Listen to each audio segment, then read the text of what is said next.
10 slavery stories you were never taught. Number 10. The slave breeding farms of the American South. After the U.S. banned the transatlantic slave trade in 1808, a horrifying industry rose in its place: slave breeding farms. Particularly in Virginia and Maryland, enslaved women were forced to bear children not for family, but for profit. Their bodies became tools of production. Slaveholders handpicked strong, obedient men, sometimes called studs, to father as many children as possible. These men were not sent to the fields. Instead, they were kept healthy, clean, and well-fed, used purely for reproduction. Enslaved women had no choice. Their pregnancies weren't seen as new lives, but new assets. Children born into this system were sold, traded, or raised to become laborers themselves. Some women were forced to give birth to over 10 children, not for love, but to grow a master's wealth. These breeding farms didn't disappear overnight. They left scars on descendants, on families torn apart, and on a nation still wrestling with its past. It only ended when slavery itself was abolished in 1865, with the ratification of the 13th Amendment. Number 9. Forced to father over 200 children. This man was enslaved and forced into a life where his sole purpose was reproduction. Standing at an impressive 2.18 meters tall, highly intelligent and obedient, he was seen as the ideal breeder. Known as Pata Seca, he was purchased specifically to father children who would strengthen his master's labor force. Unlike other enslaved individuals, he was not subjected to manual labor. Instead, he was given preferential treatment, well-fed, regularly checked for diseases, and shielded from harsh physical tasks. His only duty was to impregnate enslaved women. His owner even profited by renting him out to others for the same purpose.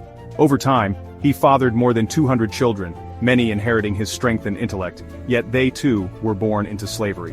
When Brazil finally abolished slavery in 1888, he was granted a plot of land by his former master. Later he found love and built a family, having 9 children with his wife. Number 8. Sued for her freedom against Henry Clay. This woman stood up to one of the most powerful politicians in America, while still enslaved. Her name was Charlotte Dupuy, and in 1829, she did something almost unthinkable. She sued her enslaver, Henry Clay, the U.S. Secretary of State, for her freedom. At a time when enslaved people had no legal standing, Charlotte filed a petition in Washington, D.C., demanding her liberty. She claimed that a previous owner had promised her freedom, and she was ready to fight for it. The case went to court, delaying her forced relocation to Kentucky. Though she ultimately lost, Charlotte remained in D.C. and was not returned to Clay for years. Even when finally sent to Kentucky, she was later freed in 1840, over a decade after her courageous legal stand. Her daughter Mary also gained her freedom, showing that Charlotte's resistance rippled across generations.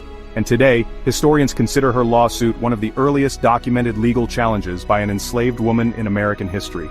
Charlotte Dupuy didn't win her case, but she made history and helped pave the way for others who dared to demand justice.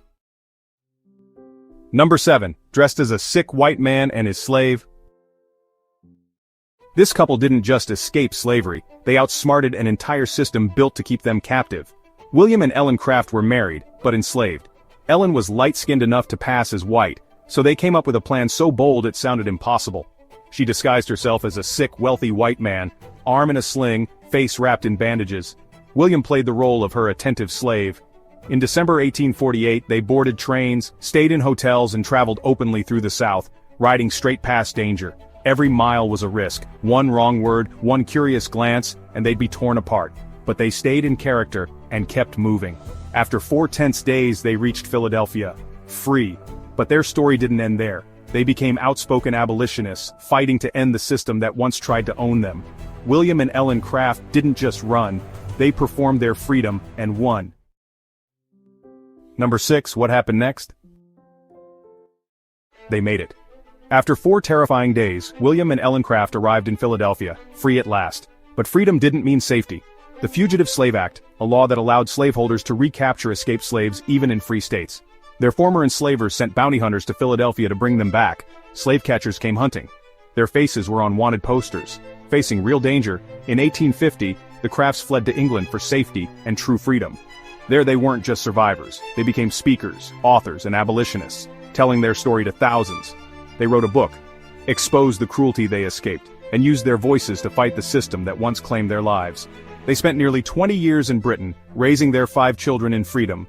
Then, after the Civil War, they returned to Georgia, not in chains, but as educators. They opened a school for newly freed black children. William and Ellen Craft didn't just escape, they built a life, and helped others rise with them.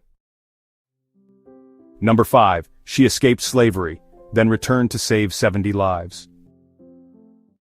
She was born into chains, but refused to live in them. She suffered a head injury as a child that caused lifelong seizures and visions, but she believed those visions were divine guidance. Harriet Tubman was enslaved, beaten, and nearly killed. But she didn't break. In 1849 she escaped, and then she went back. Again and again, she returned to the South, risking death each time, not to free herself, but to free others. Armed with nothing but courage and faith, she led more than 70 people to freedom using the Underground Railroad, a secret network of routes and safe houses. But she didn't stop there. During the Civil War, Harriet became a spy for the Union Army. She gathered intel, led raids, and helped liberate hundreds more, this time in uniform. She never lost a passenger, never backed down, and never gave in to fear. They called her Moses, not just for leading her people, but for showing the world what resistance looked like. Harriet Tubman wasn't just a conductor of freedom, she was a force of nature that slavery couldn't stop. Number 4, beaten for reading, then he changed America.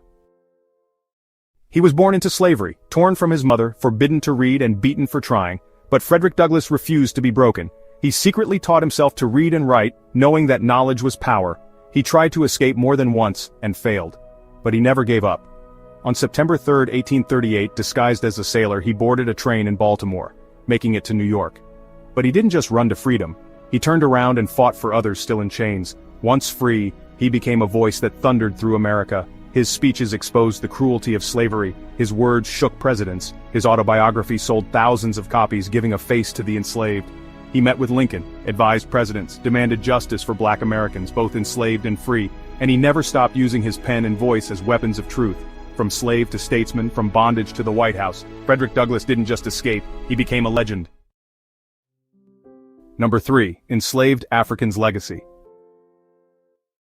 They came in chains. Enslaved Africans torn from their homelands and shipped to the Caribbean starting in the early 1600s, not by pirates, not by smugglers, but by the ships of empires, British, French, Dutch, and Spanish, not for freedom, not for family, but to harvest spices, nutmeg, cinnamon, cloves, luxuries in Europe built on suffering in the islands. Places like Jamaica, Grenada, and St. Lucia became plantations of pain.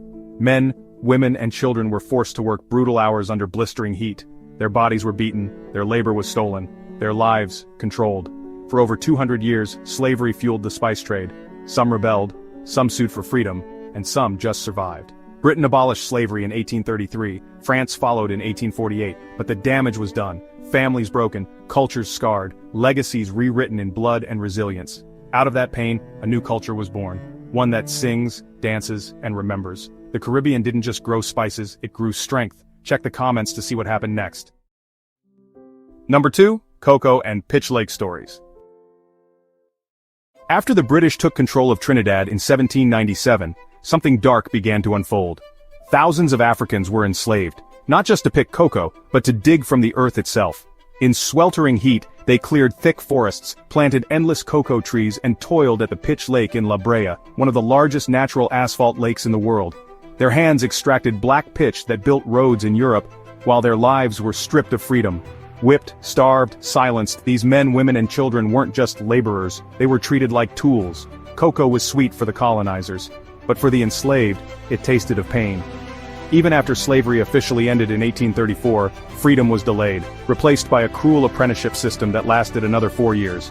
Only in 1838 were they finally free, but the land they built, the wealth they made, it was never theirs. The scars of cocoa and pitch still run deep in Trinidad's soil, and its history. Number 1, Shadows of History. In the early 1700s, British settlers arrived in what's now Belize, then called British Honduras, and brought enslaved Africans with them. But these people weren't forced into cotton fields, they were dragged into dense, dangerous forests. There, in suffocating heat, they cut and hauled massive mahogany and logwood trees. The work was brutal: snakes, jaguars, insects, and white overseers with whips.